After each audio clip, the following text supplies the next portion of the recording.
Welcome back to the Federal Drive with Terry Gerton on Federal News Network. With U.S. markets down and volatility on the rise, war in the Middle East is adding a new layer of anxiety for TSP investors. History shows markets have reacted to past conflicts in uneven but often surprising ways, and those lessons matter for today's decisions. Joining me to talk through what to do, what to avoid, and how strategies differ for workers and retirees is financial planner Art Stein. Art, thank you so much for joining me. Terry, I'm happy to be here. Thank you so much for having me. There's a lot of unsettling news these days that might be making investors of all kinds pretty nervous. So when investors hear headlines about war and they see that markets are down or volatile, what's the first thing you want TSP participants to understand about what they're seeing right now? Okay, well, first of all, I have to say that war is unpredictable. Among the many unpredictable things, war is very unpredictable. And this one, the war with Iran, which I know the administration doesn't want to call a war, at least parts of the administration, but the war with Iran is especially unpredictable because, maybe it'll be over very quickly, either because we decide not to prosecute it anymore, because the Iranians have a regime change or in some other way give up. In which case, what's happened now would be a very minor blimp as far as investors are concerned. And remember, please, I'm only speaking about the investment effects of this, not the human and so many other political and philosophical issues. Of course. But the effect on investors would be very small. Or it could become a just much, much, much wider war as Iran attacks countries all over the Middle East and maybe Europe and everything else. And and that would be a different scenario. Historically, in past performances, no guarantee of future performance, wars were not a major negative for the U.S. stock market.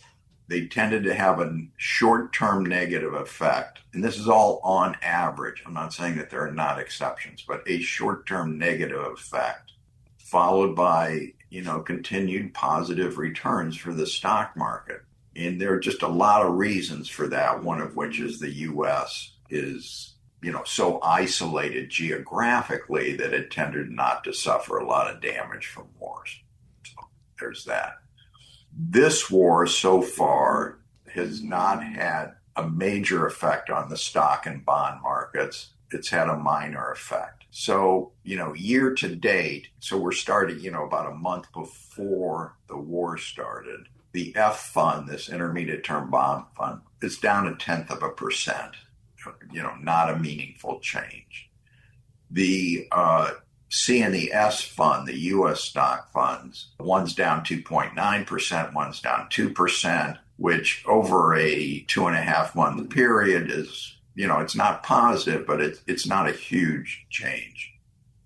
And the I fund, the international stock fund, is actually up 2.3%, which to me was the most surprising. So as far as TSP investors are concerned, though, what I would say is this, that you have to decide which part of your portfolio is a long-term investment and which part is a short-term investment, which, Terry, as you know, I pretty much say every time we speak, because long-term, there's no current reason to think that this is going to be a big negative for the U.S. stock market. And it also, I think, helps to look at employees versus retirees. For employees, they're investing every 2 weeks. I would really urge them to continue their current stock investments, and if the stock market goes down, that is good for them over the long term because they're buying cheap. And, who knows what's going to happen to the bond market. For retirees, they really have to distinguish between their short and long-term investments.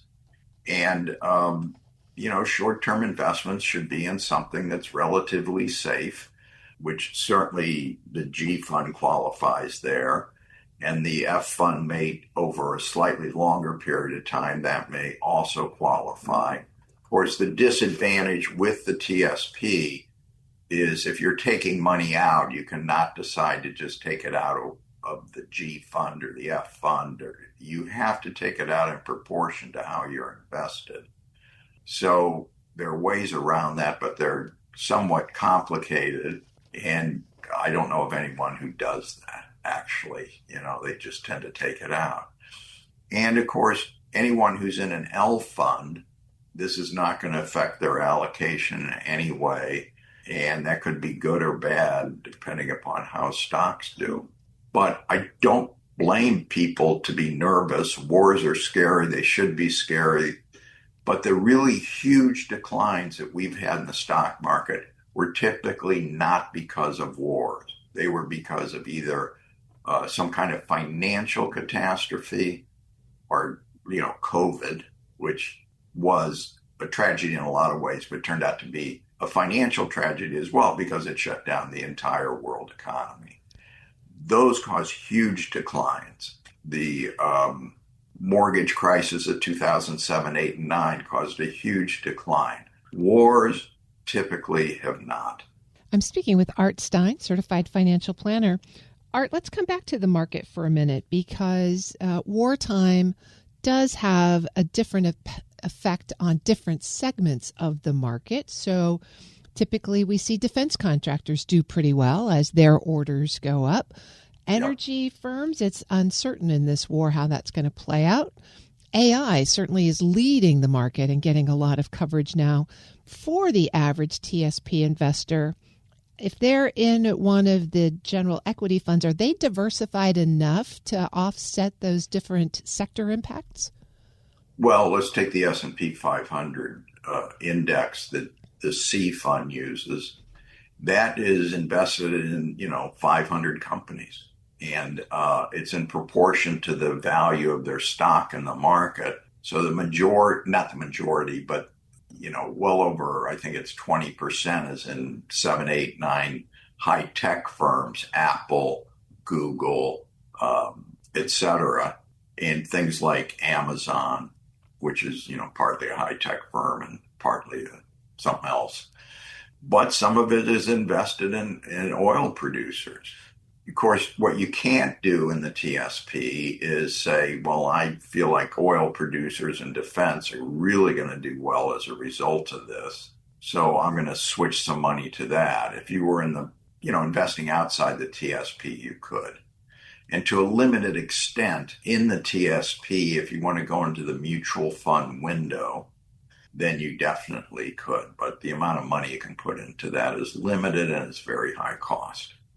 So not much that TSP investors can do as a result of a feeling that a certain sector of the market is going to do well. And of course, the problem with this is that the two sectors we're speaking about probably have already gone up a lot in value. Like at the beginning of the year, it would have been a much better idea, if you knew that this was coming than it is now.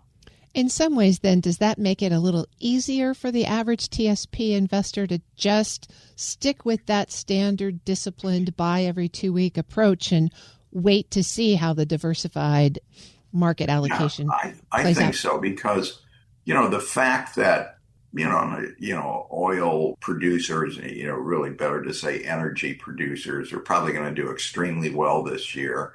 And defense producers are probably going to do extremely well for many years, doesn't mean that they're going to do as well as, say, Amazon and Google and Apple and all these other companies, NVIDIA, which 3 years ago was not on the radar for many investors. And now it's like the most incredible investment that we've ever seen or something, and this is the nature of it. So I just think, the advantage of a diversified portfolio is that, you have some security knowing that if something does really poorly, it's just a small part of your portfolio. And if something all of a sudden does really well, if you're diversified enough, then you will benefit from that. And Terry, the best example, and it is in the TSP, is the I fund, which way outperformed last year.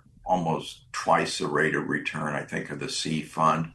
And this year, the C fund's down 2.9%, and the I fund's up 2.3% year to date. So it continues to do very well, but it's also one of the least popular funds in the TSP.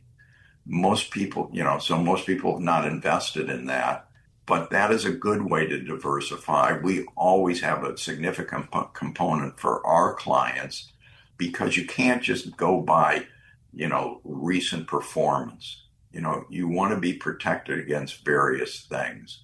And the I fund has done very well this year, even though the US dollar has not fallen in value. I mean, maybe it's a little technical, but to me, I was impressed that bonds have not changed very much in value, and that the US dollar has not really changed much in value this year. And I would have guessed, it would be a guess.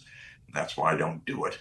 In terms of taking that guess and trying to invest on it, that, the dollar would rise quite a bit, which for complicated reasons lowers the price of the I fund. I've been speaking with certified financial planner Art Stein of Arthur Stein Financial. Art, thanks for reminding us all to just take a breath when it comes to our investments.